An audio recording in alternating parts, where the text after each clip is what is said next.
Good morning students. आज हम करेंगे सर्चिंग एन एलिमेंट इन ए लिंक्ड लिस्ट।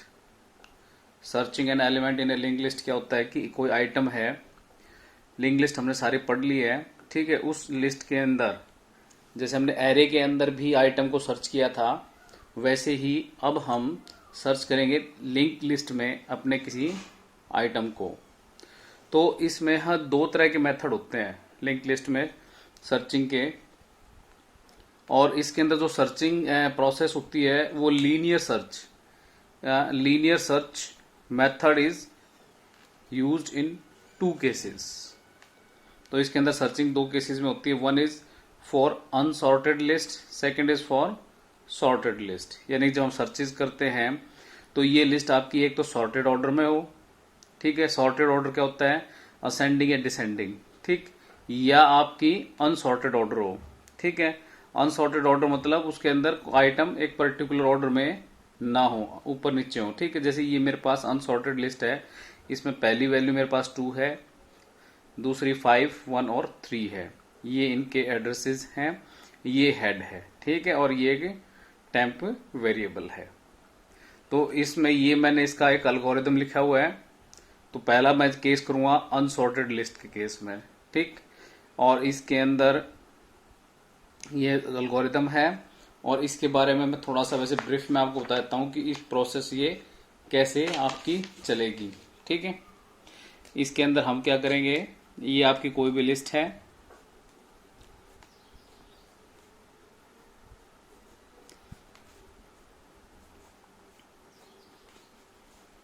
ठीक, ये आपकी एक लिंक्ड लिस्ट है। लास्ट नल हो जाएगा ये, और ये हो जाएगा आपका टेल, ठीक। इसमें हम लॉजिक ये लगाएंगे कि यहाँ पे जैसे 2 है, ये 1 है और ये 3 है। ये अनसॉर्टेड एक लिंक्ड लिस्ट है। अब इसके अंदर हमने पहले इसको क्रिएट करना सीखा, इसके अंदर डिफरेंट ऑपरेशंस हमने लगाए। अब हमने ये देखना है कि मैं आपको कोई भी एक आइटम दे देता हूं, कोई भी एक वैल्यू से, वैल्यू इक्वल टू 1, ठीक। अब मैं ये कहता हूं कि इस लिस्ट में ये चीज फाइंड करो कि क्या ये 1 इस लिस्ट में एग्जिस्ट करता है या इस लिस्ट में है या नहीं है। तो इसको हम बोलेंगे सर्चिंग। इसको क्या बोलेंगे हम, सर्चिंग। और इसके अंदर हम कौन सा मेथड लगा रहे हैं, लीनियर सर्च। लीनियर सर्च कैसे कि जैसे मैं यहां से इसको हेड से शुरू होके और आखिर तक मुझे ट्रेस करना पड़ेगा, ये मुझे कंपलसरी है। तो इसके अंदर मैं 1 को पहले इससे कंपेयर करूंगा, मैं फिर 1 को मैं इससे कंपेयर करूंगा। अगर ये यहां पे मिल गया तो मैं कह दूंगा item found and my search is successful. अगर सपोज मैं इसके अंदर ये 4 को सर्च करने की कोशिश करता हूं, तो 4 को पहले मैं इस वाले नोड्स के डाटा वैल्यू से कंपेयर करूंगा, फिर इस डाटा वैल्यू से कंपेयर करूंगा, फिर इससे करूंगा मैं, और आखिर में मुझे ये नहीं मिलेगा तो मुझे मैसेज आएगा कि item not found in the list. तो इसके अंदर ये मैंने लॉजिक लगाना है कि अब मैं इसको ट्रेस कैसे करूं, ठीक है। मैंने आपको एक समझा दिया ये। अब मैंने इसको एक एल्गोरिथमेटिकली तरीके से इसको मैंने लिखना है, ठीक है। तो इसके अंदर हम लिखने के लिए हमें क्या करना पड़ेगा कि जब मैंने इसको लीनियरली सर्च करना है, ठीक, ये एक इसकी प्रॉपर्टी भी होती है लिंक लिस्ट की कि जब मैं इसमें से कोई भी आइटम अगर मैंने निकालना तो इसमें हम उसको सिक्वेंशियली वहां तक पहुंचेंगे और फिर उसके ऊपर ऑपरेट करेंगे। जबकि हमने एक एरे के केस में मैंने बताया था, एरे के केस में हम डायरेक्ट उसके इंडेक्स के हिसाब से वहां से आइटम को पिक कर सकते हैं मेमोरी में से, लेकिन इसमें ऐसा नहीं होता है। तो लीनियर सर्च के लिए सबसे जरूरी क्या होता है कि मुझे एक वेरिएबल लेना पड़ेगा टेम्प। क्या लेना पड़ेगा, टेम्प वेरिएबल, ठीक है। और वैल्यू को मैं कहीं भी इनपुट करा लूंगा पहले, क्लियर। और टेम्प वेरिएबल सबसे पहले तो मैं ये देखूंगा कि क्या टेम्प वेरिएबल, ठीक है, सबसे पहले मैं ये देखूंगा कि क्या मेरा हेड नल को पॉइंट कर रहा है। मान लो शुरू में मुझे यही हो जाए कि हेड है जो वो नल को पॉइंट कर रहा है, यहां पे मैं ये कह दूंगा कि there is no list exist, search can't be possible. ठीक है, तो पहली कंडीशन तो मेरी ये हो जाएगी whether head is pointing to null और नॉट। अगर ऐसा नहीं है तो हेड किसी एक को पॉइंट कर रहा है, अगर किसी एक को पॉइंट कर रहा है तो मैं क्या करूंगा, हेड को सबसे पहले हेड को टेम्परेरी के अंदर असाइन कर दूंगा। ठीक, हेड का एड्रेस इसमें आ जाएगा, सपोज इसका एड्रेस इसमें आ गया, इसका एड्रेस है 1000। फिर इसकी डाटा वैल्यू को कंपेयर करूंगा मैं इसके साथ। ठीक, राइट, क्या ये इससे मैच करती है? अगर ये करती है तो मैं कह दूंगा आइटम फाउंड, नहीं करती है नॉट फाउंड। तो इससे मैच करती है, नहीं करती है, फिर क्या, फिर मेरा क्या काम क्या रह गया, मान लो नहीं करती है match, then push temp to the next position. ठीक है, और टेम्प को नेक्स्ट पोजीशन पे पुश करने के लिए हमारे पास एक कमांड होती है, रटी रटाई कमांड, हमने इतनी बार यूज किया है। ठीक है ना, कि टेम्प के अंदर हम क्या डाल देते हैं, टेम्प का ही नेक्स्ट, क्योंकि इस टाइम टेम्प इसको पॉइंट कर रहा है और इसका नेक्स्ट ये है, तो इसको हम किस में डाल देंगे, इसके अंदर डाल देंगे, तो ऑटोमेटिक टेम्प यहाँ पे पॉइंट करने लग जाएगा। फिर इससे कंपेयर करेंगे। ठीक है, और करते करते हम कहां तक चलें। ठीक है, फिर हमारी कंडीशन है कि इस कंट्रोल को मैं कहां तक लेके चलूं। अब वो टाइम करके यहाँ आ गया, यहाँ भी मैच नहीं की। ठीक है, उसके बाद फिर मैंने ये कमांड एग्जीक्यूट कर दी, हम यहाँ पे आ गए, और फिर मैंने ये यहाँ पे देखा तो ये भी मैच मेरा नहीं किया, तो आगे कहाँ जाएगा भाई। ठीक है ना, तो एक कंडीशन हम लास्ट में लगाने की कोशिश करेंगे। हम ये करेंगे कि टेम्प मेरा कहाँ तक जाएगा ये। ठीक है, जहाँ के टेम्प का जो नेक्स्ट है, टेम्प का नेक्स्ट, ठीक है, is not equal to null. ठीक, जहां तक कि वो नल नहीं होता, जैसे ही उसको नल मिलेगा it will exit from the loop. ठीक, जैसे ही इसको ये मिलेगा नल, वो लूप को एग्जिट कर जाएगा, ताकि मुझे पता लग जाएगा कि मेरे जो लिंक लिस्ट है वो खत्म हो चुकी है। तो इससे भी मेरा काम नहीं चलता है। ठीक है, अब ये तो मैंने नल लास्ट में देखा। अब मान लो मेरे को आइटम यहीं पे मिल गया सपोज। ठीक है, ये 4 नहीं है, मैं यहाँ पे मान लेता हूँ 1। अब मान लो मेरे को आइटम यहीं पे मिल गया, तो मैं यहाँ तक क्यों जाऊँगा। ठीक है, तो उस केस में मुझे यहीं से एग्जिट होना पड़ेगा, यहाँ से काटना पड़ेगा। ठीक है, तो इसके साथ में एक और कंडीशन ऐड करके हम डाल देंगे, और वो कंडीशन क्या होगी कि टेम्प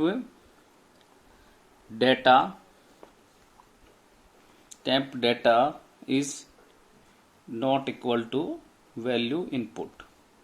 ठीक है, वो कंडीशन होगी ये कि टेम्प डेटा जब तक वैल्यू के इक्वल नहीं है और नल के इक्वल नहीं है, वो चलता रहेगा टेम्प आगे।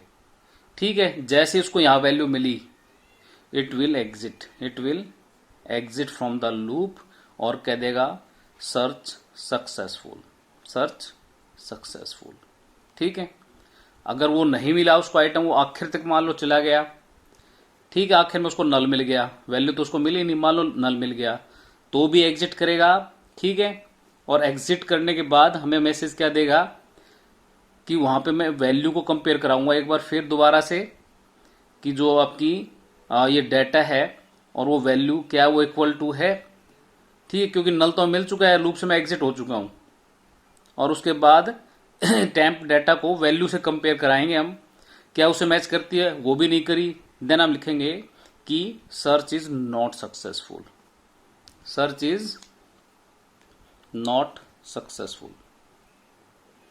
ठीक है, तो ये हम अभी एक प्रोग्राम के माध्यम से इसको सीख लेते हैं। ठीक है, नोट्स जो मेरे पहले से दिए हुए हैं उनके हिसाब से हम करते हैं ये। ठीक है, unsorted list, given list, unsorted. I have taken 2 variables, temp variable. ठीक है, लिख दिया मैंने वैल्यू टू बी सर्च्ड। ठीक है, यानी कि वेल का मतलब वो है वैल्यू मैंने सब कंप्लीट यूज कर रखी है, तो मैं वैल्यू ही लिख देता हूं इसके अंदर। ठीक है, जो मैंने सर्च करनी है। अलगोरिथम पहला स्टेप क्या है मेरा, if head equal to null, क्या हेड नल है। ठीक है, हेड इक्वल टू नल, अगर इसको हम ये एक अलगो सिंपल इंग्लिश लैंग्वेज में मैंने लिखा हुआ है, यहां पे अगर हम लिखेंगे हेड इक्वल नल, कंपेयर करेंगे, then list is empty. And exit. ठीक है, हम एग्जिट कर जाएंगे। अगर मान लो हेड नल को पॉइंट करता है, इससे पहले यहां पे कहीं हेड है तो ठीक है, तो इसको मैं इक्वल इक्वल लिख देता हूं यहां पे, इक्वल इक्वल। ठीक है, दूसरा हम देखते हैं इफ सेकंड, अगर वो नल नहीं है, else temp equal to head. अगर नल पे नहीं है तो मैं क्या करूंगा, हेड को टेम्प में असाइन करा देता हूं। ठीक है, हेड को मैंने टेम्प में असाइन करा दिया। टेम्प एक वो वेरिएबल है टेम्परेरी कि जो उसने मूव करना है, और हेड एक फिक्स पॉइंटर वेरिएबल है। ठीक है, तो हम हेड को मूव कभी नहीं करेंगे, हम हमेशा हेड को टेम्प में असाइन करके फिर उसको मूवमेंट कराएंगे। ठीक है, तो पहली कंडीशन तो मेरी होगी नल। ठीक है, दूसरी मेरी कंडीशन होगी कि फिर मैं हेड को टेम्प में असाइन कराऊंगा, और फिर मैं दो कंडीशन चेक करूंगा। ठीक है, और उन कंडीशंस के तहत मैं अपने टेम्प को फर्दर राइट साइड में मूवमेंट कराऊंगा। जब तक ये कंडीशन सेटिस्फाई होंगी आगे चलता रहेगा। तो इसके अंदर हम देखेंगे while temp next equal not equal to null. ठीक है, क्या मेरा टेम्प का नेक्स्ट नल नहीं है, and temp data is not equal to value. ठीक है, जो टेम्प का जो डेटा है, इसके अंदर जो डेटा है, क्या वो सर्च वैल्यू जो मैंने इनपुट कराई है यहाँ पे इधर, ठीक है, क्या वो उसके बराबर नहीं है। Do this, do following step. Do क्या, टेम्प इक्वल टू टेम्प का नेक्स्ट। ठीक है, अगर ये दोनों कंडीशन सेटिस्फाई होंगी तो ये आगे चलता रहेगा। इन दोनों में से एंड मैंने लगाया यहाँ पे और भी हो सकता था, ये ध्यान रखना आपने। ठीक है, एंड का मतलब क्या होता है कि ये कंडीशन भी ट्रू होनी चाहिए और ये कंडीशन भी ट्रू होनी चाहिए। अगर इन दोनों में से एक भी गलत होगी तो ये लूप से एग्जिट कर जाएगा, टेम्प आगे मूवमेंट नहीं करेगा और कहां पे आ जाएगा, बाहर, कंट्रोल। ठीक है, तो this is the property of and condition. ठीक है, इफ ये चलता रहेगा आगे जब तक उसको नहीं मिलेगा। सपोज मेरा पहले टेम्प इस पे था, ठीक है, not equal to null and temp data is value. ठीक है, इसके अंदर वैल्यू अगर मैं ये मान लेता हूं, जैसे मैंने अभी आपको समझाया है कि वैल्यू मैंने सर्च करनी है इसके अंदर 1। ठीक है, सपोज, तो क्या करेगा ये टेम्प नल टेम्प डेटा वैल्यू। ठीक है, टेम्प डेटा क्या होगा 2, वैल्यू क्या है 1, 2 इज नॉट इक्वल टू 1, दोनों कंडीशन सेटिस्फाई हो रही है। टेम्प नेक्स्ट आगे आ जाएगा। फिर दोबारा से इसके उसको टेम्प नेक्स्ट को चेक करें कि नल है नहीं है, नहीं है तो साथ में टेम्प का डाटा क्या वैल्यू के बराबर है, नहीं है, फिर आगे टेम्प पुश कर देगा, फिर चेक करेगा। फिर यहाँ पे टेम्प का नेक्स्ट क्या नल है, नहीं है, कंडीशन ट्रू। फिर टेम्प का डाटा इक्वल टू वैल्यू। ठीक है, 1 इक्वल टू 1, यहाँ पे क्या है 1 नॉट इक्वल टू 1। ठीक है, ये कंडीशन अब क्या होगी, फॉल्स, क्योंकि 1 के बराबर फॉल्स होती है, एग्जिट कर जाएगा। और एग्जिट करते के साथ क्या करेगा, अब वैल्यू को कंपेयर करेगा ये। ठीक है ना, इफ टेम्प डेटा, ठीक है, टेम्प का जो data equal to value 1 equal to 1 है, then printf item found. ठीक है, एंड रिटर्न। ठीक है, return the value to the calling function की आइटम मिल गया है। ठीक है, else printf element not found. ठीक, अगर मान लो ये वैल्यू नहीं मिलती है, मैंने आपको बताया था कि इसमें मैंने दो कंडीशन लिए लगाई हैं कि मान लो ये एलिमेंट यहां तक नहीं मिलती है तो मुझे कहीं ना कहीं इस लूप को ट्रंकेट करना है, इस लूप से एग्जिट करना है मैंने, तो मैं लास्ट में क्या चेक कर दूंगा, नल। ठीक है, मान लो यहां तक ये नहीं मिलता, कुछ तरह की वैल्यू है, सपोज मैं यहाँ पे 6 ले लेता हूँ 1 की बजाय, तो 6 के केस में क्या होगा कि आइटम तो हमें मिला नहीं, तो मैं नेक्स्ट इस कंडीशन से मैं सेटिस्फाई करूंगा इसको, temp next is not equal to null. ठीक है, तो यहाँ पे लास्ट जब मेरा टेम्प यहाँ पे होगा तो null is not equal to null, तो कंडीशन फॉल्स हो जाएगी, नल के बराबर है, नॉट इक्वल टू तो है नहीं, तो कंडीशन फॉल्स, ये कंडीशन कुछ भी हो। ठीक है, यहाँ पे हम देखेंगे। ठीक, यहाँ पे फिर हम देखेंगे क्या उस टाइम टेम्प का डाटा वैल्यू के बराबर है, क्योंकि यहाँ तक तो टेम्प के डाटा इस बराबर हुआ नहीं, क्या ये वाला उसके बराबर है, ये भी नहीं है, नहीं होती क्या लिख देगा वो, एल्स पार्ट पे आ जाएगा। अगर होता है तो आइटम फाउंड लिख देगा, नहीं होता तो वो आपको मैसेज देगा item element not found and and the program. ठीक है, तो ये था मेरा एक search of an element in unsorted list. अब इसकी हम डिस्कस करते हैं कॉम्प्लेक्सिटी। जब भी हम कोई इस तरह का सर्चिंग सॉर्टिंग एल्गोरिदम हम डिस्कस करेंगे तो हमने उस एल्गोरिदम की कॉम्प्लेक्सिटी ही भी डिस्कस करनी है। कॉम्प्लेक्सिटी क्या होती है कि जो आपका ये एल्गोरिदम है इसके अंदर कितने डिजिटल कंप्यूटर के ऑपरेशंस हुए हैं, ठीक है, कितना काम कम कर रहा है, ऑपरेशंस ज्यादा कर रहा है वो, तो उस केस में हमारी कॉम्प्लेक्सिटी ज्यादा होगी, ठीक है, स्पेस भी ज्यादा होगी और वो हमारा बेकार एल्गोरिदम होगा। तो इसके अंदर ये ध्यान रखना हमने कि आपके कम से कम ऑपरेशंस और ज्यादा से ज्यादा वो रिजल्ट हमें आउटपुट में दे। तो कॉम्प्लेक्सिटी क्या होती है?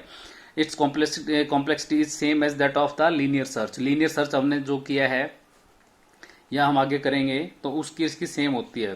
तो हमेशा जब हम कॉम्प्लेक्सिटी डिस्कस करेंगे तो दो केस में हमने डिस्कस करनी है। वैसे तो तीन केस में होती है लेकिन हम यहाँ दो ही केसेस में करेंगे, वर्स्ट केस में और एवरेज केस में। वर्स्ट केस का मतलब ये होता है कि मान लो ये आपकी लिंक लिस्ट है और मैं यहाँ से आइटम्स को कंपेयर करने लगा, इससे कंपेयर किया मैंने, इससे कंपेयर किया और आइटम मान लो इस तरह से कि सबसे लास्ट में मिला, तो मुझे कितने कंपैरिजन करने पड़े? n number of comparison. ये होता है वर्स्ट केस। ठीक है, अगर इसमें n नोड है तो n कंपैरिजन मुझे करने पड़ेंगे, तो यहां पे हमारी कॉम्प्लेक्सिटी क्या हो जाएगी? n। और बेस्ट केस या एवरेज केस क्या होता है? मान लो मैं कंपैरिजन करने लगा और मेरे को पहला ही आइटम मिल गया मेरे को, तो आगे मैं सर्च करूंगा ही नहीं, तो उस केस में हमारी कॉम्प्लेक्सिटी क्या होगी? 1। ठीक है, तो 1 इसमें हम क्या क्या नहीं लिखते हैं, तो हम इसमें एवरेज मान के चल लेते हैं। ठीक है, कि आइटम यहाँ नहीं तो यहाँ होगा, यहाँ नहीं तो यहाँ होगा और अप टू यहाँ तक कहीं ना कहीं होगा, उन सब का एवरेज निकालते हैं और वो जो एवरेज वैल्यू आती है दैट इज n/2 कि total number of nodes by 2, average हमने उसका निकाल दिया। ठीक है, तो ये दो केसेस में इनकी कॉम्प्लेक्सिटी ये हो जाएगी। ठीक है, अगली क्लास में हम करेंगे सॉर्टेड लिस्ट। Thank you.